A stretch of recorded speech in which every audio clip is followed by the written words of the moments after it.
નમસ્કાર મિત્રો, નોલેજ ફંડામાં ફરી એકવાર આપનું હાર્દિક સ્વાગત કરું છું। મિત્રો, આજના વિડીયોની અંદર જે 6 જાન્યુઆરી 2019ના રોજ જે કોન્સ્ટેબલની એક્ઝામ આવી રહી છે તો તે એક્ઝામને માટે અગત્યના જે પ્રશ્નો પૂછાઈ રહ્યા છે આઈપીસી એટલે કે ભારતીય ફોજદારી અધિનિયમ આઈપીસીનું પૂરું નામ આપણે કહીએ તો ઇન્ડિયન પિનલ કોડ, બરાબર, જેમાંથી ઘણા બધા પ્રશ્નો પૂછાતા હોય છે તો તેનો અભ્યાસ આજના વિડીયોની અંદર કરીશું।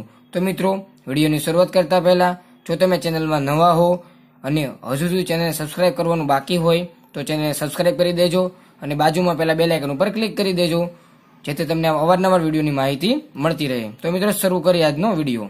તો વિડીયોની અંદર તમે જોઈ શકો છો કે જે ભારતીય ફોજદારી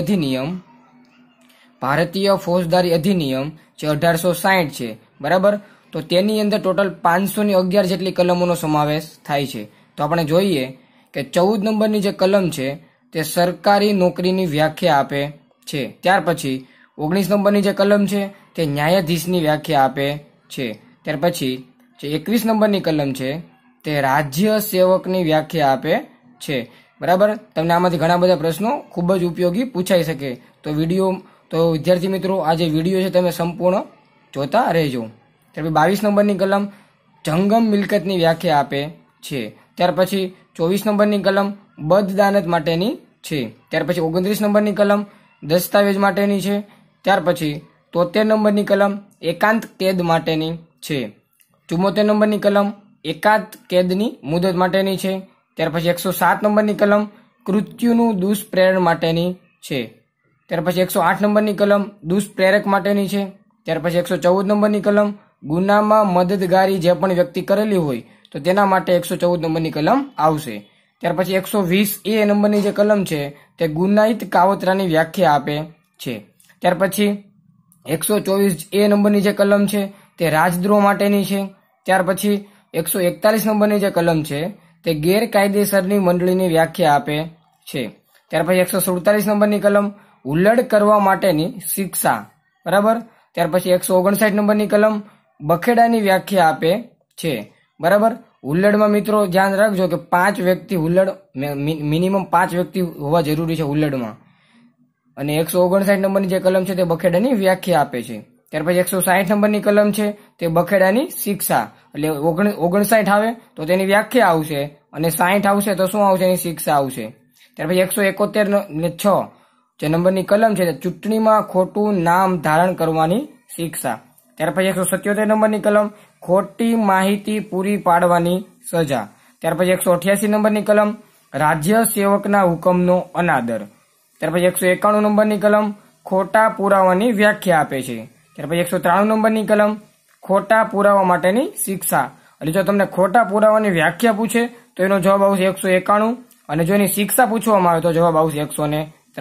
ત્યાર પછી 212 નંબરની કલમ ગુનેગારને આશ્રય આપો, બરાબર। ત્યાર પછી મિત્રો બીજી કલમની વાત કરીએ તો 230 નંબરની કલમ છે તે સિક્કાની વ્યાખ્યા આપે છે। ત્યાર પછી 258 નંબરની કલમ બનાવટી સરકારનું સ્ટેમ્પનું વેચાણ કરવું। ત્યાર પછી 268 નંબરની કલમ જાહેર ઉપદ્રવ માટેની છે।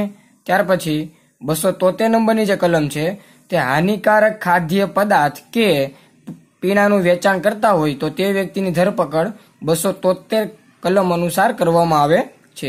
ત્યાર પછી 274 નંબરની કલમ દવાઓમાં ભેળસેળ જે પણ કરતા હોય તો તેનું જે કૃત્ય હોય તો તેના માટે 274 નંબરની કલમ આવશે।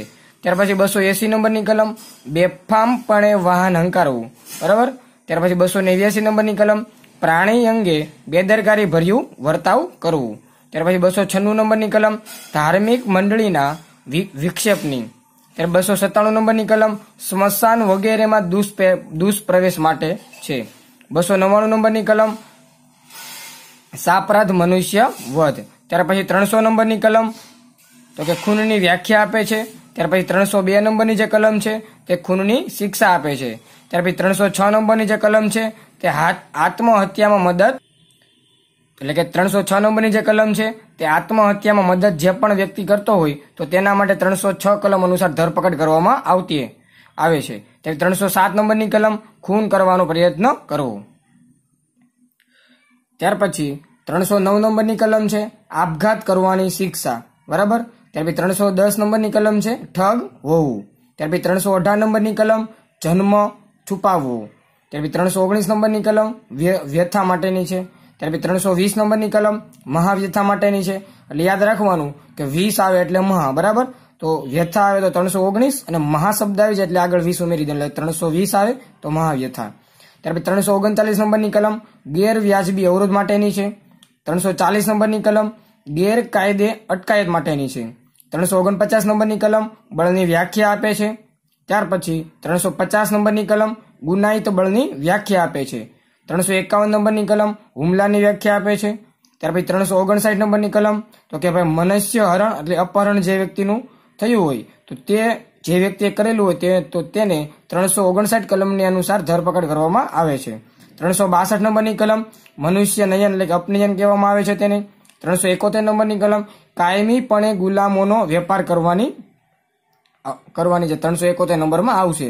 ત્યાર પછી 375 નંબરની કલમ તો કે ભાઈ બળાત્કારની વ્યાખ્યા આપે છે.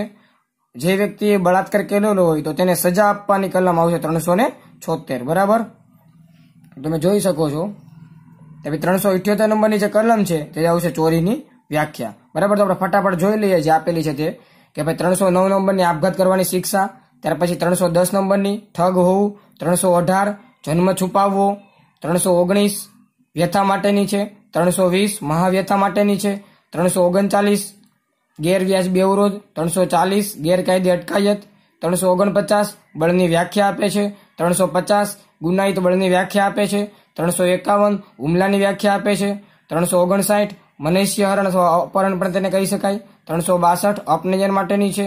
371 કાયમીપણે ગુલામોનો વેપાર કરવાની છે. 375 બળાત્કારની વ્યાખ્યા આપે છે. 376 બળાત્કાર માટેની સજા છે. અને 378 જે ચોરીની વ્યાખ્યા આપે છે. ત્યાર પછી જે 379 નંબરની કલમ છે તે ચોરીની સજા આપે છે. ત્યાર પછી 390ની કલમ આવશે તે આવશે લૂંટની વ્યાખ્યા આપશે. ત્યાર પછી 391 નંબરની કલમ ધાડની વ્યાખ્યા આપે છે.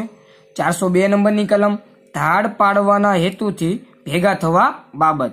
ત્યાર પછી 405 નંબરની જે કલમ છે તે ગુનાહિત વિશ્વાસઘાત માટેની છે. 410 નંબરની કલમ છે ચોરીનો માલ બાબત. 415 નંબરની કલમ ઠગાઈની વ્યાખ્યા આપે છે. 416 નંબરની કલમ ખોટું રૂપ ધારણ કરીને ઠગાઈ. ત્યાર પછી 417 નંબરની જે કલમ છે તે ઠગાઈ માટેની શિક્ષા. એટલે તમારે 3 કલમ યાદ રાખવી જરૂરી છે, 415, 416 અને 417. 15માં શું આવશે? ઠગાઈની વ્યાખ્યા, બરાબર. ત્યાર પછી 416માં શું આવશે? ખોટું રૂપ ધારણ કરીને ઠગાઈ જે કરતા હોય તો તેને 416 નંબરની કલમ લાગશે.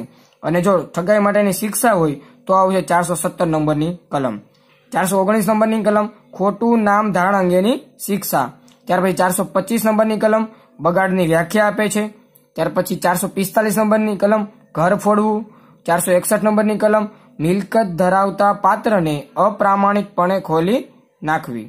ત્યાર પછી 497 નંબરની કલમ વય વિચારની વ્યાખ્યા આપે છે, બરાબર. ત્યાર પછી 498 ની વાત કરીએ તો 498માં એ છે એમાં સ્ત્રીને પતિ અથવા પતિના સગા દ્વારા ત્રાસ. ત્યાર પછી 499 નંબરની કલમ છે તે બદનસ્કીની વ્યાખ્યા આપે છે. 500 નંબરની કલમ બદનસ્કીની માટેની સજા આપવાનું કામ છે. 503 નંબરની કલમ ગુનાહિત ધમકીની વ્યાખ્યા આપે છે. 506 નંબરની કલમ ગુનાહિત ધમકીની શિક્ષા આપે છે. 507 નંબરની કલમ નનામા પત્રથી ગુનાહિત ધમકી. 509 નંબરની કલમ સ્ત્રીની લાજ લેવાના ઈરાદાથી કરેલ ચેષ્ટાની સજા. અને છેલ્લી કલમ છે 511 નંબરની કલમ તો કે આજીવન કેદ અથવા કેદની સજાને પાત્ર ગુનાની કોશિશ. બરાબર. તો ફટાફટ જોઈ લઈએ ફરીથી જે કલમો આપણે છેલ્લે જોઈ 300 એટલે કે 379 થી જે ફટાફટ જોઈ લઈએ કે ભાઈ 379 ની ચોરીની સજા આપવાનું છે. 390 નંબરની લૂંટની વ્યાખ્યા આપે છે. 391 નંબરની ધાડની વ્યાખ્યા આપે છે. પછી ધાડ એટલે કે ધાડ પાડવાના હેતુથી ભેગા થવા બાબત કઈ આવશે? 402 નંબરની કલમ આવશે. 405 નંબરની કઈ આવશે? તો કે ગુનાહિત વિશ્વાસઘાત માટેની છે. 410 નંબરની તો કે ચોરીના માલ બાબત માટેની છે. 415 ઠગાઈની વ્યાખ્યા આપે છે. ત્યાર પછી આગળની વાત કરીએ 416 નંબરની જે છે તે ખોટું રૂપ ધારણ કરીને ઠગાઈની છે. ત્યાર પછી 417 નંબરની ઠગાઈ માટેની શિક્ષા આપવાનું છે. 419 નંબરની કલમ ખોટું નામ ધારણ અંગેની શિક્ષા. ત્યાર પછી 425 નંબરની બગાડની વ્યાખ્યા આપે છે. 445 નંબરની ઘર ફોડવું, ત્યાર પછી 461 નંબરની કલમ મિલકત ધરાવતા પાત્રને અપ્રામાણિકપણે ખોલી નાખવું, 497 નંબરની કલમ એટલે કે વય વિચારની વ્યાખ્યા, 498 એની વાત કરીએ તો સ્ત્રીને પતિ અથવા પતિના સગા દ્વારા ત્રાસ. ત્યાર પછી આગળની થોડી વાત કરીએ બાકીની કલમોની, એટલે કે 499 જે કલમ છે તે આવશે બદનસ્કીની વ્યાખ્યા આપે છે. 500 નંબરની કલમ બદનસ્કી માટેની સજા આપે છે. 503 નંબરની કલમ ગુનાહિત ધમકીની વ્યાખ્યા આપે છે. 506 નંબરની કલમ ગુનાહિત ધમકીની વ્યાખ્યા આપે છે. પછી આવશે 507 નંબરની નનામા પત્રની ગુનાહિત ધમકી. 509 નંબરની કલમ સ્ત્રીની લાજ લેવાના ઈરાદાથી કરેલ ચેષ્ટાની સજા. અને છેલ્લી 511 નંબરની કલમ આજીવન કેદ અથવા કેદની સજાને પાત્ર ગુનાની કોશિશ કહેવાશે. તો મિત્રો તમને વિડીયો પસંદ આવ્યો હોય તો વિડીયોને એટલે કે ચેનલને તમે જો ચેનલમાં પ્રથમ વખત આવેલા હોય તો ચેનલને સબસ્ક્રાઇબ કરી દેજો.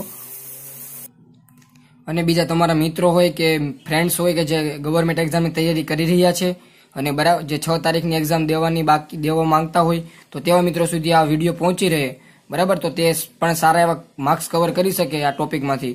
તો જેમ બને તેમ વિડીયોને શેર કરો. અને જો તમે આ વિડીયોની PDF લેવા માંગતા હોય તો નીચે ડિસ્ક્રિપ્શન અંદર એક ટેલિગ્રામ એટલે કે જે લિંક આપેલી છે, આ લિંક અમારા ટેલિગ્રામ ગ્રુપ એટલે કે ટેલિગ્રામ જે ચેનલ આવે છે બરાબર તેની છે. આ લિંકમાં તમે જોઈન થઈને જે પણ એક્ઝામ હોય, એક્ઝામ લગતી જે પણ મટીરિયલ્સ હોય બરાબર, એક્ઝામ ડેટ કઈ છે તે જેની પ્રિપેરેશન માટેના જે મટીરિયલ્સ છે તે આ ગ્રુપની અંદર અમે મૂકવામાં આવીશું. Thank you for watching.